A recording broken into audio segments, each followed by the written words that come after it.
আসসালামু আলাইকুম ভিউয়ার্স, প্রতিদিনের হেসেল ঘরে সবাইকে আরও একবার স্বাগতম। আমাদের আজকের রেসিপি মাখানো ঝোলে আলু দিয়ে কলিজা ভুনা। আমার মতো কলিজা খেতে যারা ভালোবাসেন, আজকে তাদের জন্য খুব সহজভাবে ভীষণ মজাদার এই রেসিপি নিয়ে হাজির হলাম। আশা করছি সকলের ভালো লাগবে। ভালো লাগলে চ্যানেলটি সাবস্ক্রাইব করে লাইক, কমেন্ট, শেয়ার করতে ভুলবেন না। আপনাদের লাইক ও কমেন্টস আমাদেরকে অনেক উৎসাহিত করে।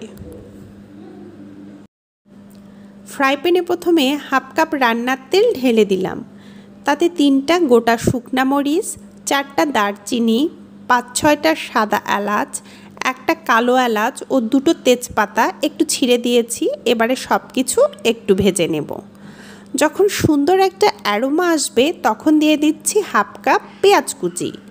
পেঁয়াজগুলো নেড়ে চেড়ে ততক্ষণ ভাজবো যতক্ষণ না পেঁয়াজগুলোর কালার চেঞ্জ হয়ে আসবে। তারপর একে একে দিয়ে দিচ্ছি 1 টেবিল চামচ রসুন বাটা, 1 টেবিল চামচ আদা বাটা ও 1 টেবিল চামচ জিরা বাটা। সব বাটা মশলা দিয়ে আবারও মিশিয়ে কিছুক্ষণ ভেজে নেব, যাতে বাটা মশলাগুলোর কাঁচা গন্ধটা দূর হয়ে যায়। দিচ্ছি হাফ টেবিল চামচ হলুদের গুঁড়ো, হাফ চামচ ধনিয়ার গুঁড়ো ও হাফ চামচ মরিচের গুঁড়ো। স্বাদ অনুযায়ী ঝালটা কমিয়ে বাড়িয়ে নিতে পারেন। দিচ্ছি পরিমাণ মতো লবণ। আবারও সব কিছু মিশিয়ে একটু ভেজে নেব। সামান্য একটু পানি দিয়ে মশলাগুলো কষিয়ে নিচ্ছি। নেড়ে চেড়ে পানি শুকিয়ে আসলে এবারে একটু বেশি পানি দিয়ে মশলাগুলো আবারও ভালোভাবে কষিয়ে নেব। মাঝে মাঝে নেড়ে দিচ্ছি, কিন্তু চুলোর আঁচ কিন্তু মিডিয়াম হাইয়ের মাঝামাঝি আছে। মূলত মশলা কষানো যত ভালো হবে রান্নাটা তত বেশি স্বাদের হয়। এখানে প্রায় 300 গ্রাম কলিজা গরম পানি দিয়ে 5 মিনিট ফুটিয়ে তুলে ধুয়ে ছোট ছোট পিস করে নিয়েছি। এই পদ্ধতিতে কলিজার ভেতরের রক্ত বেরিয়ে এসে কলিজা পরিষ্কার হয় ও গন্ধমুক্ত হয়। ভিডিওটি বড় না করার জন্য পদ্ধতিটি দেখানো হয়নি। মশলার সাথে কলিজাগুলো ভালোভাবে নেড়ে মিশিয়ে নিচ্ছি। দিয়ে দিচ্ছি আগে থেকে হলুদ লবণ মাখিয়ে ভেজে রাখা আলু।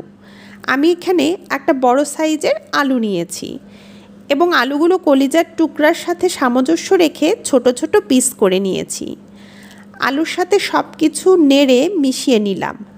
সামান্য একটু পানি দিয়ে ঢাকনা দিয়ে ঢেকে মশলাগুলোর সাথে আলু ও কলিজা কষিয়ে নেব। ঢাকনা খুলে দেখাই যাচ্ছে কষানো কিন্তু হয়ে গেছে।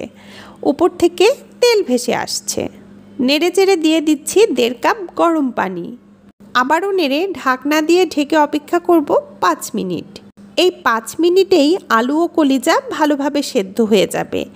কলিজা যেহেতু আগেই সেদ্ধ করা এবং আলুটাও ভেজে নেওয়া, তাই কিন্তু এগুলো অলরেডি আমাদের অর্ধেক সেদ্ধই আছে। 5 মিনিট পর ঢাকনা খুলে ঝোলটা টেনে এসেছে। চুলার আঁচ লো করে দিয়ে দিচ্ছি হাফ চা চামচ কালো গোলমরিচের গুঁড়ো ও 1 চামচ ভাজা জিরার গুঁড়ো। সব কিছু আরেকবার ভালোভাবে মিশিয়ে চুলার আঁচ লো করে অপেক্ষা করব 1 মিনিট।